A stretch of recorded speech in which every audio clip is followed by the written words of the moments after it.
Bien le bonjour et bienvenue à cette nouvelle capsule dans le cadre du cours SCG 4059. Et aujourd'hui, on parle du système nerveux périphérique et c'est la dernière capsule pour ce dossier, donc on va faire une petite capsule en résumé.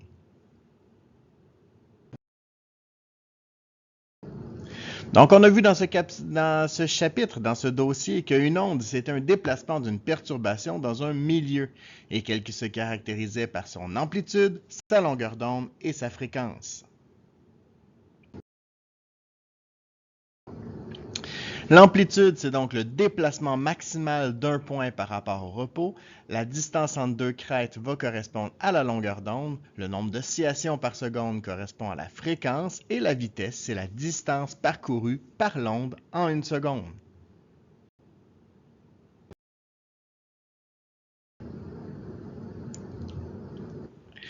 Il y a deux types d'ondes qui vont nous intéresser, les ondes mécaniques et les ondes électromagnétiques. Donc, en ce qui concerne les ondes mécaniques, on parle d'une onde qui se propage à travers la matière. On va donc parler, par exemple, du son, des vagues ou des ondes sismiques qui ont tous besoin de matière pour pouvoir se déplacer. Au niveau des ondes électromagnétiques, ce sont des ondes capables de se propager dans le vide, donc on va plus parler d'énergie dans ce cas-ci. Donc, à ce moment-là, on va parler de lumière, d'ondes radio, de rayons ultraviolets, infrarouges, etc. Pour l'instant, on va se concentrer sur les ondes mécaniques et plus précisément sur le son. Donc, le son, quand on parle d'amplitude du son, on parle de la puissance du son, de son intensité, alors que quand on parle de la longueur d'onde et de la fréquence, eh bien, on va parler à quel point le son va être aigu ou grave. Donc, une fréquence plus grande et une longueur d'onde donc plus petite correspond à un son aigu, alors qu'une fréquence plus petite et donc une longueur d'onde plus grande correspond à un son grave. Je vous rappelle que la fréquence est calculée selon une formule qui est la fréquence qui est égale à la vitesse du son dans ce cas-ci, divisée par sa longueur d'onde.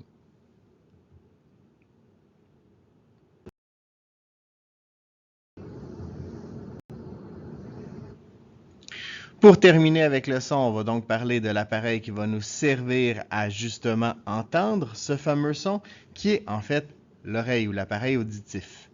Donc, l'oreille externe va être composée du pavillon et du conduit auditif. Dans le conduit auditif, on va avoir des poils et du cérumen qui vont nous permettre de filtrer et d'évacuer les éléments qui n'ont pas rapport là et qui pourraient s'y accumuler, comme les poussières ou les insectes.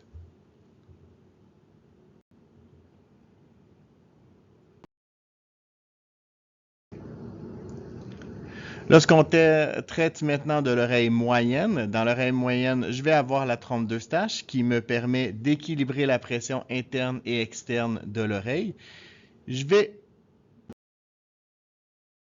niveau de l'oreille moyenne, je vais d'abord avoir la trompe d'Eustache. La trompe d'Eustache, c'est un canal qui va unir la fosse nasale et la bouche à directement l'oreille moyenne, donc pour pouvoir équilibrer la pression à l'intérieur et à l'extérieur pour éviter qu'on ait les oreilles bouchées. Donc, c'est donc la trompe d'Eustache qu'on va ouvrir au moment où on va vouloir se déboucher les oreilles. Par la suite, je vais avoir les tympans qui vont capter les vibrations de l'air de l'onde sonore et qui vont les transmettre directement aux osselets qui sont situés derrière le tympan. Ces osselets, il y en a trois. Il y a le marteau, l'enclume et l'étrier.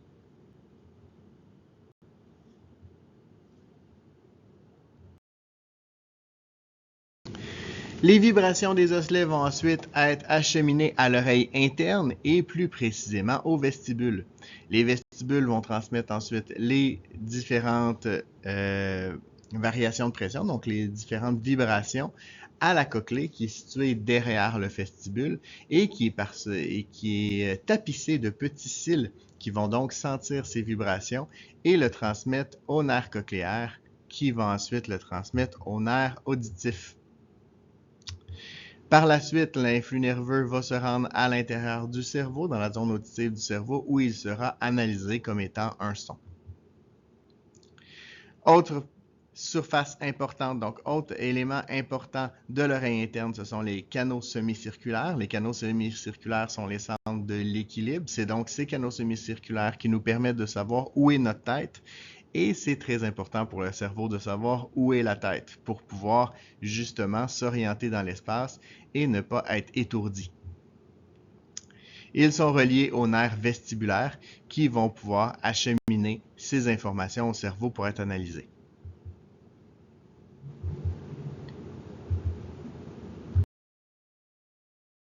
Passons maintenant aux ondes électromagnétiques ou, si vous préférez, à la lumière.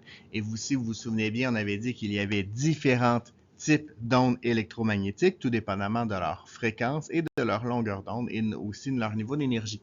Donc, vous avez ici le spectre électromagnétique qui passe des rayons gamma, X, ultraviolet, à la lumière visible, les rayons infrarouges, les micro-ondes et ensuite les ondes radio.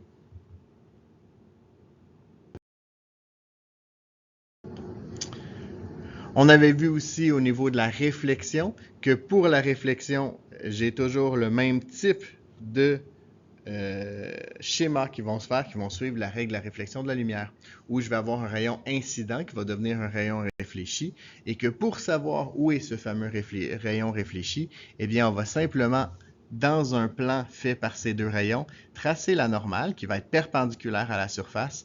Et à ce moment-là, on va pouvoir dire que l'angle d'incidence qui est situé entre la normale et le rayon incident est toujours égal à l'angle de réflexion qui est toujours situé entre la normale et le rayon réfléchi.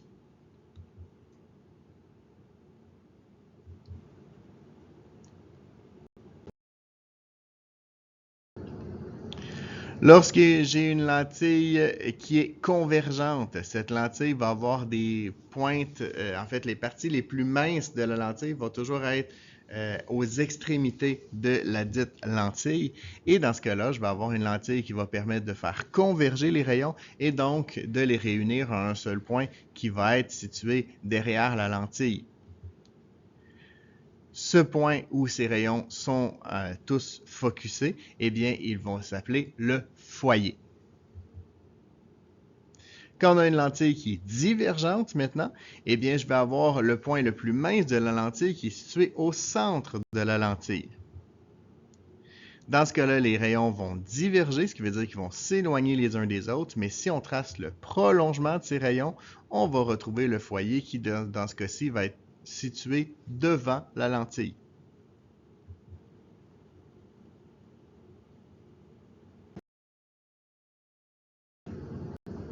On avait aussi vu les différentes structures de l'œil en commençant par la cornée. La cornée, c'est une lentille qui est fixe, ce qui veut dire qu'elle ne s'adapte ni à la quantité de lumière ni à la distance de l'objet.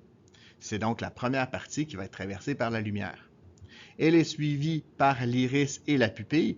La pupille, en fait, il faut bien comprendre que ce n'est pas une structure comme telle, c'est un trou. Donc c'est par là que va passer la lumière. La raison pourquoi la pupille est noire, c'est simplement qu'il n'y a pas de lumière à l'intérieur de l'œil. Mais si vous avez un milieu où est-ce qu'il y a beaucoup de lumière, le flash d'une photo par exemple, ben ça se peut que vous voyez à ce moment-là l'intérieur de votre œil qui va vous apparaître rouge. C'est pour ça qu'on a les yeux rouges lorsqu'on prend des photos avec beaucoup de flash. L'iris va donc encercler la pupille et contrôler sa grosseur. L'iris, c'est ce qui a une couleur à l'intérieur de l'œil. Donc si vous avez les yeux bleus par exemple, c'est parce que votre iris est bleu. L'idée ici, c'est que l'iris va se retirer au moment où est-ce qu'il n'y aura pas beaucoup de lumière, si vous essayez d'observer quelque chose dans le noir, alors qu'il va prendre toute la place et donc contracter la pupille, rapetisser la pupille. Lorsque je vais avoir une lumière très vive, par exemple, lorsque vous êtes en plein milieu de l'été, il y a beaucoup de soleil, donc là, à ce moment-là, votre iris va rapetisser au minimum la pupille pour pouvoir avoir moins de lumière et ne pas être ébloui. Deuxième structure qui va s'adapter à ce qu'on observe, c'est le cristallin. Le cristallin, lui, s'adapte à la distance de l'objet. C'est ce qui vous permet de voir de proche lorsque vous lisez votre écran de téléphone cellulaire, par exemple, ou de voir de loin, donc si vous lisez au tableau. Alors à ce moment-là, c'est votre cristallin qui va s'adapter en se bombant ou en s'étirant, donc en étant moins bombé. C'est de cette façon qu'il va s'adapter pour la vision de loin et de proche. On passe maintenant à une autre structure très importante qui est la rétine. La rétine va recevoir cette lumière dans le fond de l'œil et la transformer en influx nerveux. Donc la rétine est parsemée de petites cellules nerveuses qui vont capter la lumière, capter la couleur aussi, et donc la transformer en influx nerveux qui va être transmis par la suite au nerf optique qui est situé ici dans le bas de l'image. Je vais avoir des liquides qui vont permettre à la fois de nettoyer l'œil, mais aussi de garder une pression interne à l'intérieur de l'œil pour que l'œil puisse garder sa forme. Entre la cornée et l'iris, je vais avoir une humeur qu'on appelle l'humeur aqueuse, alors que celle qui est située derrière le cristallin, c'est l'humeur vitrée. Je vais par la suite avoir la choroïde qui sert à irriguer l'œil et donc à le nourrir, et la sclérotique qui est le blanc de l'œil en fait qui va servir à la fois à protéger mais aussi à garder la forme de l'œil.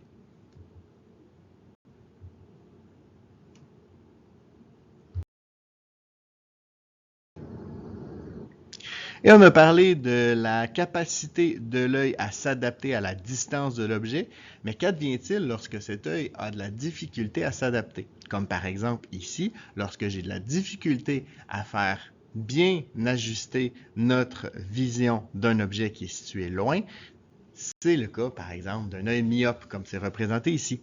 Donc souvent c'est causé par la forme de l'œil et dans ce cas-ci, l'image claire se forme devant la rétine, ce qui veut dire qu'au niveau de la rétine, l'image est devenue floue.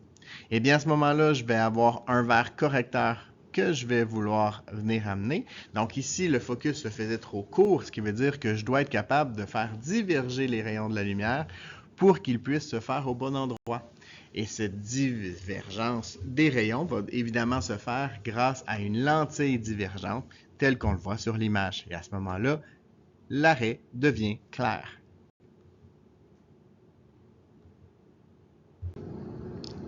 Dans le cas qu'on voit ici, c'est le contraire, donc c'est un œil qui est hypermétrope, ce qui ne nous permet pas de voir une image qui est proche, ce qui va nous donner, dans ce cas-ci, le bout de mon crayon flou au niveau de ma vision parce que l'image se forme derrière la rétine. Donc à ce moment-là, je vais vouloir que les rayons convergent plus rapidement. Je vais donc utiliser une lentille qui est convergente pour pouvoir réparer le problème. Donc à ce moment-là, mon image va devenir plus claire.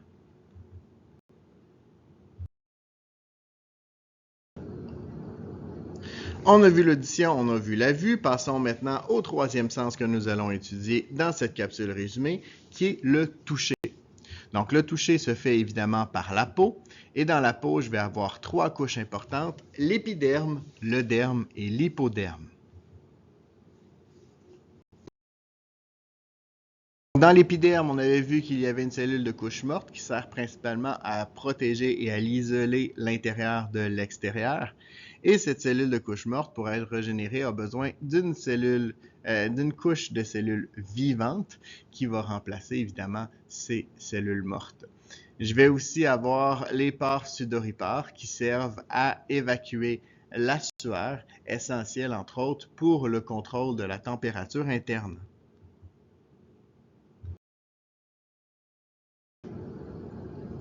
Passons maintenant au derme. Donc, au niveau du derme, je vais avoir les terminaisons nerveuses qui sont reliées aux poils.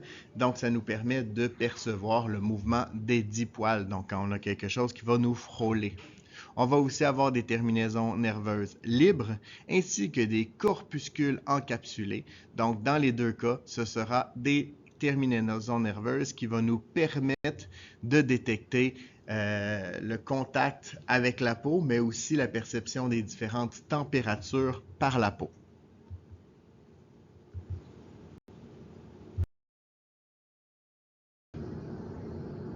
Outre la perception du toucher, je vais aussi avoir d'autres éléments qui font partie du derme. Donc, je vais avoir les muscles érecteurs nous permettant d'hérisser les poils au moment, par exemple, où on va avoir la chair de poule, soit parce qu'on a froid. Donc, pour pouvoir se protéger du froid, je vais hérisser les poils pour garder une couche d'air qui va m'isoler contre l'extérieur, mais aussi quand on a peur pour paraître un petit peu plus gros et donc plus épeurant. Bon, mais on a moins de poils qu'on en avait, ce qui veut dire que c'est moins utile, mais quand même, on va pouvoir avoir les poils hérissés lorsqu'on a la chair de poule. poule. On va avoir les glandes sébacées qui vont servir à produire le sébum, qui va entre autres servir à imperméabiliser la peau. Les vaisseaux sanguins vont nous permettre d'irriguer notre peau et donc de la maintenir en santé, mais aussi ils vont servir à contrôler la température du corps. C'est donc la raison pourquoi on devient blanc, même bleu au moment où est-ce qu'on a froid. Donc c'est pour nous protéger, pour perdre moins de chaleur via la peau. Et inversement, on va avoir la peau très rouge lorsqu'on va avoir chaud pour nous permettre de perdre plus de chaleur via nos vaisseaux sanguins. Et on va avoir les cellules adipeuses de l'hypoderme, finalement, qui vont servir comme isolant thermique. Là, j'en parle très rapidement parce qu'on va plus en parler au moment où on va parler d'hypoderme. Pour contrôler notre température, on va aussi avoir nos glandes sudoripares. Donc, on a parlé des pores de la peau qui nous servaient à évacuer la sueur, mais les glandes sudoripares servent aussi comme contrôleur thermique, puisqu'au moment où est-ce que je vais avoir justement cette sueur qui va être produite, eh bien, elle va se retrouver sur la peau, elle va finir par sécher et en séchant, eh bien, c'est le même principe que quand on sort de la piscine, et elle va partir avec une partie de notre chaleur. Donc, c'est ce qui va nous permettre de nous rafraîchir.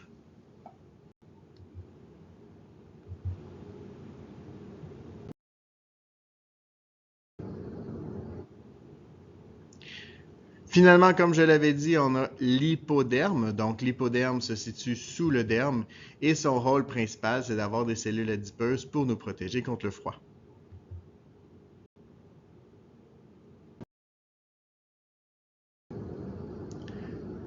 Passons au prochain sens. Donc, le prochain sens, on avait parlé du goût.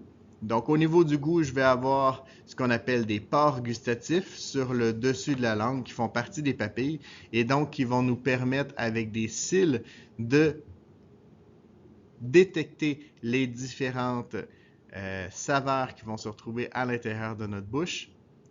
Et ces cellules gustatives vont transformer ces saveurs en influx nerveux qu'on va envoyer via le nerf crânien pour pouvoir goûter les fameuses saveurs. Il faut se rappeler qu'au niveau des saveurs, on a le salé, le sucré, l'umami, l'aigre et l'amer. Donc, ce sont les 4 saveurs qu'on va pouvoir goûter. Le reste, c'est le nez qui s'en occupe. Donc, on va sentir notre nourriture.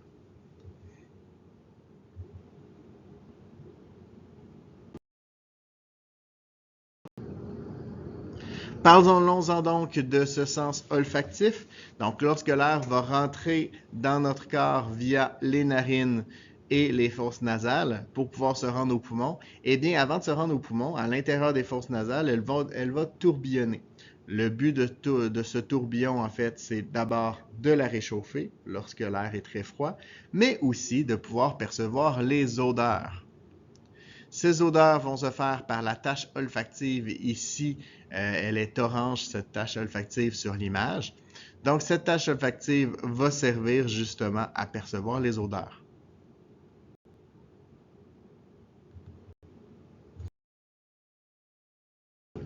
Donc, si on fait un agrandissement de cette fameuse tache olfactive, je vous rappelle que sur cette tache, il y a plusieurs, c'est très petit, mais il y a beaucoup de récepteurs au niveau de justement ce sens olfactif. Donc, dans les fosses nasales, je vais donc avoir mes cils olfactifs qui vont recevoir les influx nerveux et vont le transmettre aux cellules olfactives situées dans la tache olfactive qui vont transformer l'information, faire passer cet influx nerveux à travers les tissus conjonctifs et l'os ethmoïde pour pouvoir être amené au nerf olfactif qui est situé dans le bulbe olfactif au-dessus. Donc, à ce moment-là, ce nerf olfactif va se rendre au cerveau et va donc pouvoir être analysé par ce cerveau pour pouvoir être détecté comme étant une odeur. Et c'est ce qui me fait à cette capsule résumée. J'espère qu'elle a fait du sens pour vous. Vous êtes maintenant les experts. À vous de surpasser le maître.